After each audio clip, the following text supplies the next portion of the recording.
Hey everyone and welcome to our channel. Our today's topic is A Tiger in the Zoo.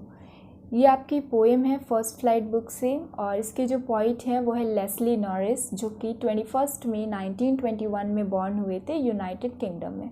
ये एक British poet थे, short stories लिखते थे, poetry करते थे और एक प्राइज़ विनिंग पोइट थे। ये काफ़ी फेमस थे।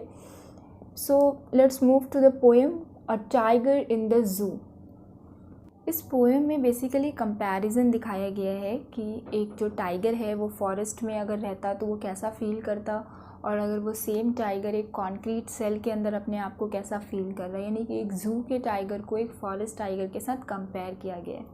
ये काफ़ी अच्छी पोएम है और इससे पोइट हमें एक बहुत ही ज़्यादा इम्पॉर्टेंट मैसेज देना चाहते हैं कि हम ह्यूमन जो हैं किस तरीके से एनिमल्स को उसकी नेचुरल हैबिटेट से उठा करके ज़ू में बंद कर देते हैं, जिसकी वजह से वो अपनी लाइफ को अच्छे से नहीं जी पाते हैं। अब आप सपोज़ करो कि आप कोविड में जब लॉकडाउन में अपने घरों में बंद थे तो आपको कैसा फ़ील हो रहा था।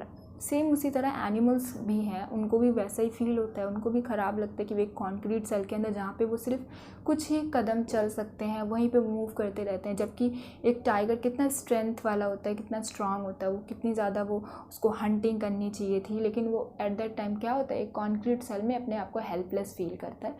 So let's see the stanza 1. He stalked in his vivid stripe the few step of his cage, on pads of velvet coiled in his quiet reach. यहाँ पर सबसे पहले तो ही यूज़ किया गया है टाइगर के लिए, तो यहाँ पर क्या हुआ है, अगेन पर्सोनिफिकेशन। हमने टाइगर को इट ना बोल करके क्या बोला है, ही बोला है। ठीक है, ही टाइगर के लिए हमने यहाँ पर यूज़ किया। आपको याद रखना है क्यों यूज़ किया है, बिकॉज क्योंकि यहाँ पे हमने पर्सोनिफाइड किया है टाइगर को, रदर देन इट हमने यूज़ किया है ही। ठीक है, विविड का मतलब होता है ब्राइट कलर की, जो इसकी स्ट्राइप्स होती हैं वो उसमें रहता है। A few step of his cage, अपनी ब्राइट स्ट्राइप से वो कुछ ही कदम अपने केज पे चल पाता है। पॉइंट कहते हैं कि जो टाइगर है वो एक कॉन्क्रीट सेल में बंद है ज़ू के अंदर, जो कि बहुत ही स्मॉल है, बहुत छोटा सा केज है, और हार्डली वो कुछ स्टेप्स वहाँ पर मूव कर पाता है, क्योंकि केज की लेंथ कितनी ही होगी, थोड़ी सी ही होगी, तो वो कुछ स्टेप्स ही वहाँ पर मूव कर पाता है। ही लुक्स मैजेस्टिक, मतलब उसे बहुत ज़्यादा स्लो मूविंग करता है, वो अप डाउन करता है, केज में ही घूमता है। ठीक है, उसके शार्प और क्लियर स्ट्राइप्स उसकी बॉडी में दिख रहे होते हैं, जो बहुत ही स्ट्रॉन्ग ब्राइट कलर के होते हैं। आप स्ट्राइप्स देखते हो ना टाइगर की बॉडी पे, ब्लैक कलर के, एकदम बिल्कुल दूर से ही वो नज़र आने लगते हैं। हिज पैड्स ऑफ वेलवेट, जो है ना, on the pads of velvet quite, मतलब जो उसके पैड्स होते हैं वो वेलवेटी सॉफ्ट होते हैं। और इन हिज क्वाइट रेंज, मतलब वो इतना ज़्यादा वो इम्प्रिजेंट है, वो अंदर बंद है, बार्स के अंदर बंद है। तो क्या होता है, जो टाइगर है वो एंग्री फील कर रहा है, बहुत ज़्यादा उसको गुस्सा आ रहा है, लेकिन वो अपना गुस्सा किसी को शो नहीं कर सकता, तो वो क्वाइट रेज में, रेज का मतलब होता है गुस्सा, तो गुस्सा वो किसी को अपना शो नहीं कर सकता, वो अपना एंगर किसी को नहीं दिखा सकता, वो वहाँ पे बिल्कुल हेल्पलेस है। वो ये चीज़ हमें पॉइंट कहना चाहते हैं। Stanza 2. He should be lurking in shadows, sliding through long grass, near the water hole where plump deer pass.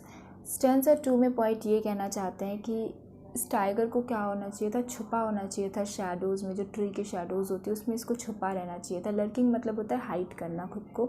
Sliding through long grasses के पीछे स्लाइड करते हुए, नियर द वाटर होल, जो वाटर होल का मतलब होता है वाटर के जो पूल्स होते हैं, छोटे छोटे तालाब कहते हैं जिसे, उसमें उसके आसपास इसको होना चाहिए था, जहाँ से जो डियर्स हैं वो पास करती। प्लम्प डियर मतलब कि चुबी हेल्दी सी मोटी ताज़ी डियर, जहाँ से पास करती और ये आराम से वहाँ पे हंट करता, राइट।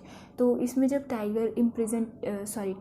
पॉइट जब इम्प्रिजेंट टाइगर को देखते हैं कि वो एक बार्स के पीछे बंद है, तो पॉइट को बहुत बुरा फील होता है। वो ये सोचते हैं कि हमने एक टाइगर को उसकी नेचुरल हैबिटेट से उठा करके, जंगल से उठा करके, कहाँ हमने इसको बार्स में बंद कर दिया है। इसको तो जंगल में होना चाहिए था, इसको तो हंट करना चाहिए था, शिकार करना चाहिए था, राइट। शैडोज़ के पीछे, ट्रीज़ की शैडोज़ के पीछे इसको छुपा होना चाहिए था, ग्रासेस के पीछे छुपा होना चाहिए था, और वाटर होल्स के पास ये रहता। शाम का टाइम होता जहाँ पर ये अपने उसका वेट करता, अपने प्रे का वेट करता, यानी डियर्स का वेट करता कि जो मोटी ताज़ी डियर्स है वहाँ से पास हो, तो ये आराम से उनको हंट कर सके, उनको खा सके, शिकार करके। इसका हैबिटेट तो ये होना चाहिए था, बट कहाँ हमने एक जंगल के टाइगर को फॉरेस्ट के टाइगर को ज़ू में ला के बंद कर दिया, right. Stanza 3. He should be snarling around houses at the jungle's edge, baring his white fangs, his claws terrorizing the village. तो थर्ड स्टैंजा में पॉइंट ये कहना चाहते हैं कि अगर जो टाइगर है इसको अपना प्रे जंगल में नहीं मिलता, अगर ये अपना प्रे फाइंड नहीं कर पाता अपने नेचुरल हैबिटेट में, तो इसको क्या होना चाहिए था, इसको हाउसेस के अराउंड मूव करना चाहिए था। स्नार्लिंग का मतलब होता है समथिंग, जैसे किसी चीज़ को वार्निंग देना, मेक एंग्री समथिंग। जैसे सपोज़ अगर आप किसी टाइगर को देखते हो तो आप के लिए वो एक वार्निंग साइन है ना कि आप जाके अपने घरों में छुप जाओ, बिकॉज क्योंकि अगर आप उसके सामने रहे तो वो आपको ज़िंदा नहीं छोड़ने वाला। सो उसको इस तरीके से हाउसेस के अराउंड घूमना चाहिए था। जंगल्स के एज पे, जो मतलब नियर बाय, जंगल के नियर बाय जो विलेजेस हैं उसमें जो हाउसेस हैं उसके अराउंड उसको घूमना चाहिए था। और बैरिंग हिज वाइट फैंग्स, अपने वाइट फैंग्स को शो करना चाहिए था। बैरिंग का मतलब होता है शो करना, और फैंग्स किसे कहते हैं, जो उसकी आगे की जो शार्प लॉन्ग टीथ्स होती है ना दो, उसको फैंग्स कहते हैं। और अपने क्लॉज को वहाँ पर शो करना चाहिए था विलेजर्स के सामने, एंड टेरराइजिंग द विलेज के लोगों को क्या करना चाहिए था, उसको ये सारी चीज़ें शो करके उनको डराना चाहिए था, उनके अंदर फियर क्रिएट करना चाहिए था। सो इस लाइन से हमें पॉइंट जो है स्टैंजा से ये समझाना चाहते हैं कि अगर टाइगर को अपना प्रे जंगल में नहीं मिलता तो उसको जंगल के बाहर मूव करना चाहिए था, हाउसेस के अराउंड घूमना चाहिए था, राइट। और अपने वाइट फैंग्स, अपने क्लॉज लोगों को दिखा के, विलेजर्स को दिखा करके उनको डराना चाहिए था। इससे ना पॉइंट हमें एक साइलेंट मैसेज देते हैं, एक हिंट देते हैं बहुत अच्छा सा, कि हमने कंटिन्यू ह्यूमंस ने क्या किया है, फॉरेस्ट को डिस्ट्रॉय कर दिया है अपनी नीड के लिए, ह्यूमन नीड के लिए। हमने पूरा नेचुरल हैबिटेट जो है टाइगर्स का उसको स्पॉइल कर दिया, हमने उसको अपने नीड के लिए ख़त्म करना शुरू कर दिया है। They will be force to turn to our towns. Obvious सी बात है, जब हमने उनके नेचुरल हैबिटेट को ख़त्म कर दिया है तो अब वो तो हमारी टाउन्स की तरफ, हमारे घरों की तरफ, रोड्स की तरफ फूड की तलाश में आएंगे, क्योंकि उनको तो फूड चाहिए ना, उनको अपना बेसिक नीड तो कंप्लीट करना है। तो अपनी बेसिक नीड के लिए वो हमारे घरों की तरफ और गाँव की तरफ जो है वो मूव करते हैं। सो इससे टाइगर पॉइंट जो है हमें बहुत अच्छा एक मैसेज भी देना चाहता है। Stanza 4. But he is locked in a concrete cell, his strength behind bars, stalking the length of his cage, ignoring visitors. इस स्टैंजा में पॉइंट हमें ये कहना चाहते हैं कि जो टाइगर है वो ना तो वो जंगल में है और ना ही हमारे घरों के आसपास अपना फियर क्रिएट कर रहा है। इन सब से अलग जो टाइगर है वो एक कॉन्क्रीट सेल में लॉक्ड है, ठीक है। इतनी स्ट्रेंथ होने के बावजूद भी जो टाइगर है वो इम्प्रिजेंट है, बार्स के पीछे है, और वहाँ पर वो धीरे धीरे मूव करता है। स्टॉल्किंग का मतलब होता है मूविंग स्लोली, और अपनी केज के लेंथ में वो धीरे धीरे मूव करता है और विजिटर्स को इग्नोर करता है। He takes no note to visitor, क्योंकि जो सिर्फ उसको जू में टाइगर को देखने आए हैं जो विजिटर्स, वो ये नहीं समझ रहे, वो रियलाइज़ नहीं कर रहे कि वो खुद को कितना अनकम्फर्टेबल फील करता होगा वहाँ पर। इसीलिए वो इन विजिटर्स को बिल्कुल भी ध्यान नहीं देता उन विजिटर्स पर, और टोटली उनको इग्नोर करता है। इवन उन विजिटर्स की वजह से जो टाइगर है वो थोड़ा भी रेस्ट नहीं कर पाता पूरे दिन, बिकॉज वो उनको डिस्टर्ब करते रहते हैं। Stanza 5. He hears the last voice at night, the patrolling cars, and stares with his brilliant eyes at the brilliant stars.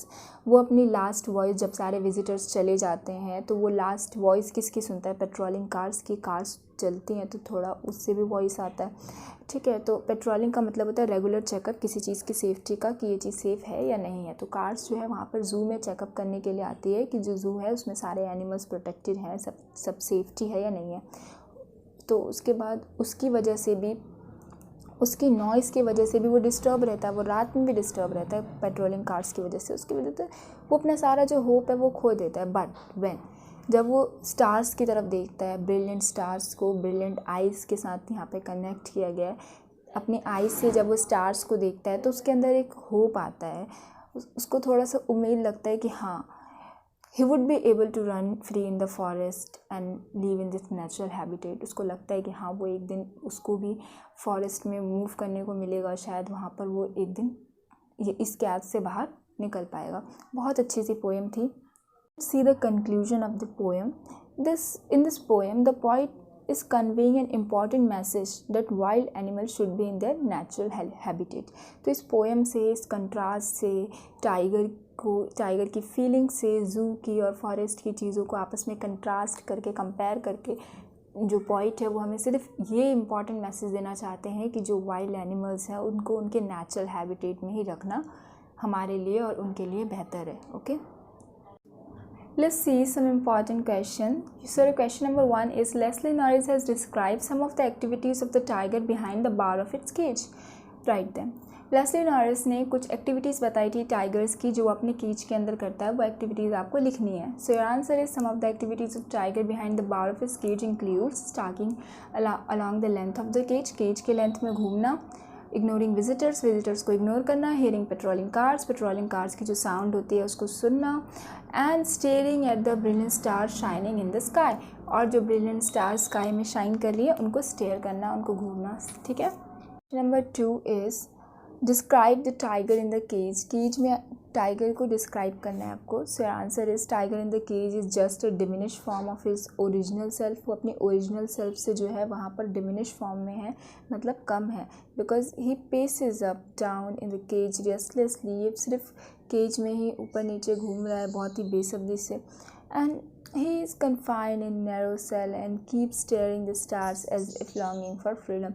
वो अपने narrow cell में ही confined है, मतलब सीमित है, और stars को जो है वो देख रहा है. वो इस सोच से देख रहा है, इस तड़प से देख रहा है कि उसको भी एक दिन फ्रीडम मिल जाएगी इस कैद से. He is helpless and draw pity for his condition. वो हेल्पलेस होता है पूरी तरीके से, तो इसीलिए उसकी जो कंडीशन है उस पर जो पॉइंट होता है वो रहम करता है. ठीक है. तो next question is describe the tiger in the wild. Wild tiger को आपको डिस्क्राइब करना है. So the tiger in the wild is Majestic. Obviously जो टाइगर है वो जंगल में रहता तो वो वहाँ पे अपने आप को सहमा हुआ फील नहीं करता. वहाँ पे वो काफ़ी आलिशान ज़िंदगी जी रहा होता. राइट. तो he is free and lie under the shades and hunt for prey. वो फ्री रहता, वो शेड्स के अंदर छुपा हुआ रहता और अपने प्रे को हंट करता, यानी शिकार करता. He move near the water hole because food is in plenty there. क्योंकि वो वाटर होल्स के आसपास छुपा हुआ रहता, क्योंकि वहाँ पर काफ़ी ज़्यादा फूड मिल जाता है उसको, क्योंकि डियर्स जो होती है वाटर होल्स के पास आती है मैक्सिमम पानी पीने के लिए. Some time he growls and terrorising the villagers. और कभी कभी वो ग्राउल्स करता. ग्राउल्स का मतलब जैसे वो गुर्राता है ना, गुर्राता और विलेजर्स को डराता. Right. Next question is stanza west. He should be lurking in shadow, sliding through long grasses near the water hole where plum deer passes. I think this is your second stanza. Let's see the question. Who is he here? So he is referred to the tiger. हमने पहले ही discuss किया था कि ही यहाँ पर हमने tiger के लिए यूज़ किया है. डोंट बी कन्फ्यूज, क्योंकि काफ़ी बच्चे अगर पोएम को सही से नहीं पढ़ेंगे तो वो ये सोचेंगे कि टाइगर के बेस ऊपर पोएम थी, बट टाइगर के लिए तो हम इट यूज़ करते हैं. सो ही यहाँ पर ज़रूर पॉइंट होगा. नहीं, डोंट बी कन्फ्यूज़. यहाँ पर हमने टाइगर को ही से रेफर किया है बिकॉज हमने यहाँ पे पर्सोनिफाइड किया है. ठीक है. Next is where should be he lurking. वो कहाँ पर मतलब छुप रहा था, कि उसे छुपना चाहिए था. Should be. So he should be lurking in shadows in the forest. तो फॉरेस्ट में जो ट्री की शैडोज़ होती है उसमें उसको छुपना चाहिए था. Where should be he sliding. उसको कहाँ स्लाइड करना चाहिए था, तो the tiger should be sliding through the long grasses in the forest. Next question is who would pass through the water hole. Water hole से कौन पास करता.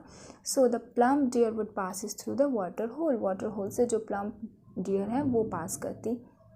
Your next important question is what does the poet convey through the poem. Poem के थ्रू poet क्या message convey करना चाहते हैं. So your answer is the poet try to expose the miserable life led by the animal in the zoo. Poet जो है हमें expose कर रहे हैं कि एनिमल्स की जू में कितनी दुख भरी ज़िंदगी होती है, हम उसको फील नहीं करते हैं उनकी प्रॉब्लम्स को. He compare the life of a tiger in the zoo with its life at the natural habitat. वो कंपेयर करते हैं कि वो जो टाइगर है वो जू में और उसकी नेचुरल हैबिटेट में, उसकी लाइफ में कितना बड़ा डिफरेंस होता. The tiger have to right to freedom and should not be cage. Tiger के पास और सारे एनिमल्स के पास फ्री रहने के राइट हैं, उनको हमें केज नहीं करना चाहिए, बंद नहीं करना चाहिए. And they should be allowed to run free in the wild. उनको भी वाइल्ड में फ्रीली रन करने की परमिशन होनी चाहिए. So this is all about your poem. Hope you guys understand the poem, and if you like the video, please share it with your friends and classmates, and do subscribe to our channel. Thanks for watching.